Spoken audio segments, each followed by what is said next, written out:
tarde, pessoal. Como a Júlia apresentou, eu me chamo Matias, né? Estou aqui representando o grupo, o NOA, né? O Núcleo Operacional de Análises Ambientais, né? Tem um pessoal aqui também. Então, assim, hoje eu vou falar para vocês sobre o uso de FME Server Apps como suporte a rotinas operacionais e ambientais, né? Bom, esse trabalho foi desenvolvido principalmente pela equipe GIS, né? A gente tem algumas pessoas aqui que participaram, né? A Tainá, a Thaís, né? Outros não estão aqui. Inicialmente eu estruturei a apresentação em 6 pontos, né? Inicialmente vou começar falando aqui do contexto do nosso trabalho, né? Lá no NOA, também de questões que envolvem, né? Esse trabalho, do desafio aqui usando a ferramenta, né? Propriamente dita. Na sequência eu vou falar um pouco do Gallery App, o Danilo inclusive mencionou aqui na apresentação dele. Depois vamos mostrar alguns resultados e discutir quais seriam os próximos passos, aquilo que a gente almeja para o desenvolvimento da ferramenta ou outras aplicações usando essa mesma ferramenta, tá? Então, assim, só para dar um pouco do contexto do nosso trabalho, né, a gente trabalha basicamente com projetos submarinos, né, em ambientes sensíveis. Então, aí a gente tem uma sobreposição de duas coisas que exigem um olhar um pouco mais específico, né? Esses projetos submarinos podem causar impactos consideráveis nos ambientes marinhos, né?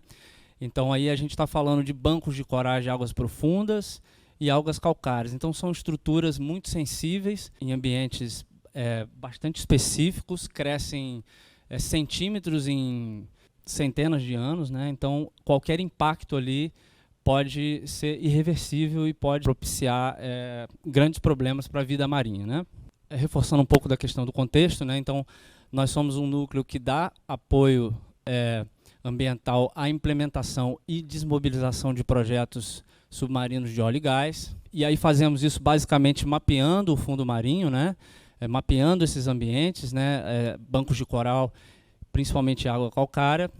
Para isso a gente tem uma equipe GIS, de analistas GIS, e uma equipe de analistas ambientais majoritariamente formada por biólogos ou oceanógrafos, né? Especialistas no tema, né? Para isso encontramos algumas questões aí nesse trabalho, né? Uma delas é a grande demanda de produtos GIS, né? E aí a gente está falando de análises espaciais, mapas temáticos, cálculos diversos, né?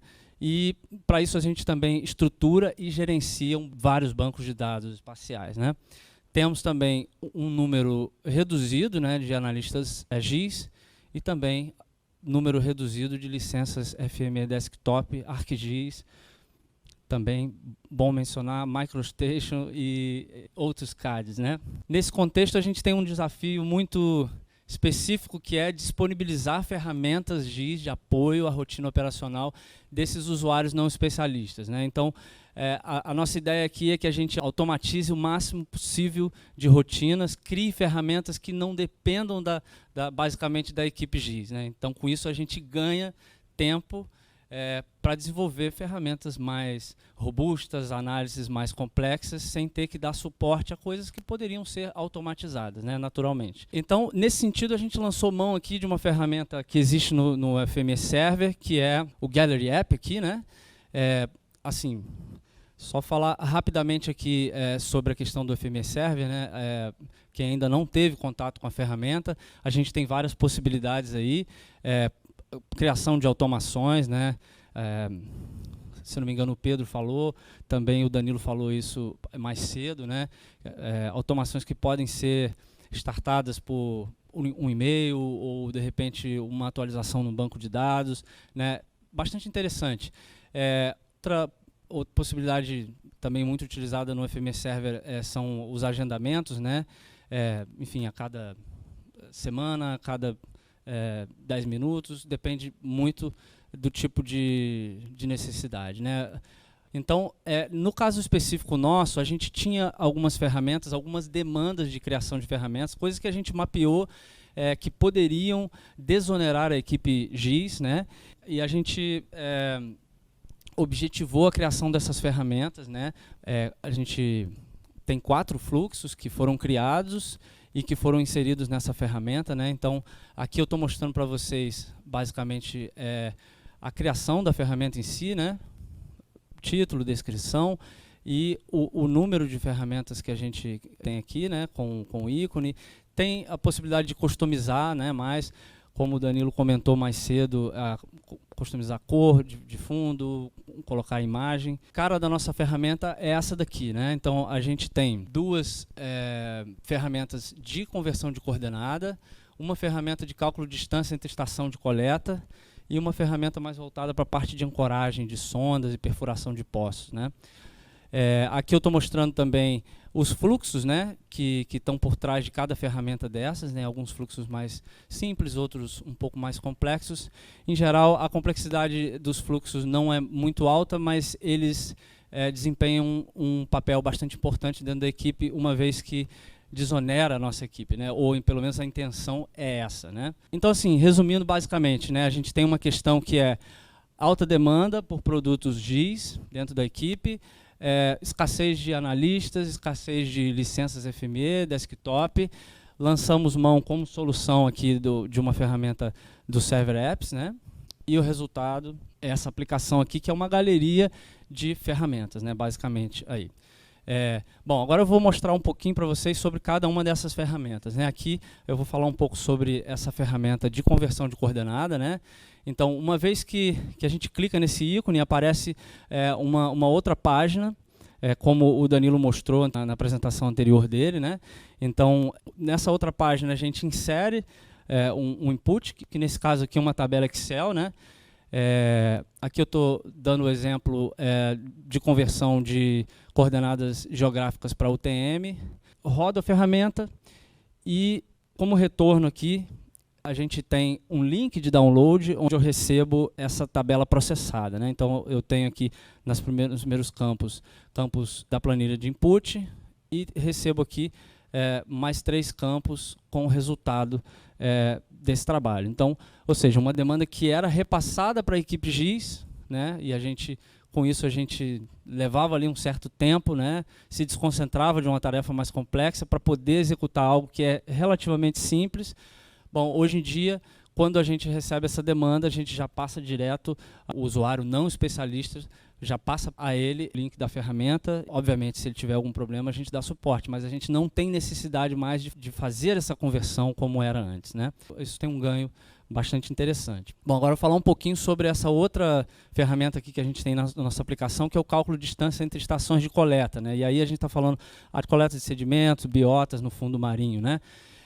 Bom, aqui a ideia é o seguinte: a gente tem uma campanha, né, uma embarcação saindo de um porto, e ela precisa visitar todos esses pontos aqui de coleta. A gente já sabe mais ou menos a ordem dos pontos, tem a coordenada dos pontos, mas a gente não sabe a distância entre esses pontos, né? E aí estamos pensando não com cabeça de analista GIS, mas estamos pensando com cabeça de não usuário especialista, né? Basicamente, para que esse usuário faça esses cálculos, ou ele vai recorrer a um analista GIS, que vai ter que parar o trabalho dele mais complexo para fazer uma análise dessa, ou ele vai demorar muito mais tempo para fazer isso usando uma outra ferramenta, um mapa até feito, um mapa impresso, né, como a gente já viu isso acontecendo lá na equipe, tá? Então, assim, daí nasceu essa necessidade dessa ferramenta, e aí com ela, basicamente, a gente clica aqui, né, tem uma página de input, né? Nessa página a gente insere essa tabela aqui,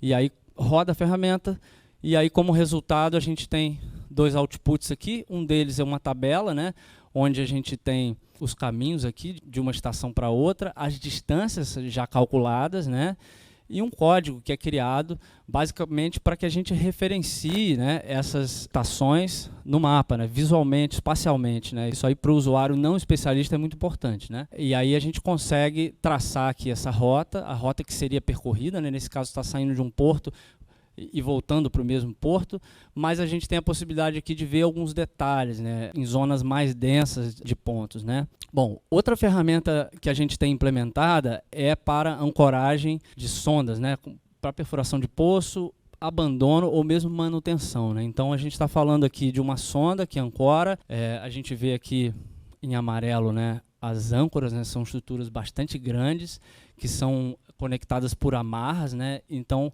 quando essas âncoras são lançadas e essas amarras tocam fundo, elas têm um poder de impacto bastante considerável, né? Então, se elas tocam algum banco de coral desse que levou um século, por exemplo, para se desenvolver, a gente tem um problema ali, né? Então, a ideia inicial é, a gente precisa lá, nesse lugar onde esse impacto está previsto, a gente precisa ir lá, filmar, fazer uma avaliação ambiental com um olhar de um biólogo, né, para entender se esse projeto que está proposto para a ancoragem dessa sonda vai impactar algum ambiente sensível, né? E se, caso positivo, esse projeto precisa ser ajustado, né? Então, basicamente, o que a gente faz aqui? A gente tem uma tabela de input, e essa tabela é a tabela que sintetiza, né, vamos dizer assim, o projeto de ancoragem. Tem as coordenadas das âncoras aqui em amarelo, tá?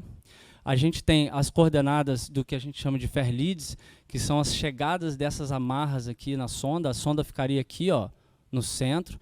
Então, com isso, a gente consegue reconstruir a geometria da amarra e consegue construir esses grids aqui, ó, que a gente monta, né? Então, esse grid aqui é um grid que a gente monta com o intuito de mandar uma embarcação lá. Essa embarcação desce com um robô, tá? Esse robô percorre, que a gente chama de ROV, né? É um robô manipulado, né, remotamente. Então ele desce, percorre esse grid, filma ele todo, faz uma análise ambiental, né? E essa análise volta para a gente no escritório e a gente faz um mapeamento e dá um parecer no sentido, olha, tudo bem com o projeto, não tem nenhum problema, podem seguir. Ou não, olha, aqui, por exemplo, tem um banco de coral, esse projeto precisa ser reajustado, tá? Então, o que essa ferramenta faz é, a gente tem uma tabela que sintetiza o projeto de ancoragem, a gente roda ela e na saída a gente tem o projeto espacializado e o grid, né, do material que vai para a embarcação no campo. Isso aqui é um formato DGN, pois é o formato que as embarcações aceitam e trabalham. Com isso a gente também ganha bastante tempo, tá? Em termos de resultado aqui, a gente tem um menor número de licença desktop necessária, né, do FME. A gente observou também maior padronização, rapidez na geração desses produtos, porque, na verdade, esses produtos passam a ser gerados por não especialistas, né, GIs, né, e isso dá maior fluidez ao trabalho deles, né. E, naturalmente, a gente vai ter aí uma redução, né, da dependência dos usuários não especialistas em relação à equipe GIS, né, faz com que a gente consiga se concentrar em tarefas mais complexas, em tarefas que sejam mais abrangentes, né, como, por exemplo, o desenvolvimento de uma ferramenta como essa aqui que a gente está apresentando, tá? Bom, o que a gente vislumbra como próximos passos? Aí tem algumas ferramentas que a gente já meio que mapeou, já botou no radar para que a gente consiga desenvolver, né? Uma delas é uma ferramenta, né, de ETL automática de arquivos CAD, né, para shapefile, né? Isso tem sido importante lá para a gente. Uma outra ferramenta para perfuração de poços, então, de forma análoga àquela ferramenta que eu mostrei aqui sobre ancoragem, né? Quando vai acontecer uma perfuração de um poço, a gente precisa fazer um levantamento num raio que às vezes é de 100, às vezes é de 500 metros, para que a gente entenda se ali tem algum ambiente sensível, se a perfuração vai impactar esse ambiente, né? Então, a gente tem também uma demanda de geração de grids nessa área para que essa área seja levantada, né? Então, isso é uma coisa que a gente acredita que pode ser feita de forma automática aqui. Também, quando a gente tem abandono de poço, né, aquela estrutura enorme que tem no poço, que a gente chama de T-cap, ela é retirada, pousada no fundo, numa região, aí num raio de 50 metros, né, desse poço. Então, pode acontecer, quer dizer, não pode acontecer dessa estrutura ser pousada sobre um banco de coral, por exemplo, ou sobre um duto, né, a gente poderia causar um acidente. Então, existe também aí uma demanda para a criação, para automatização desse tipo de serviço que hoje em dia ainda não é automatizado, né?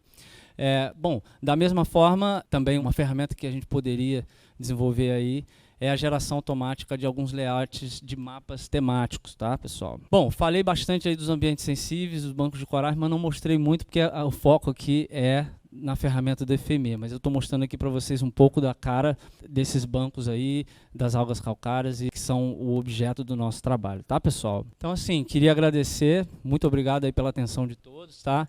Dúvidas ou comentários, enfim, fico à disposição, tá?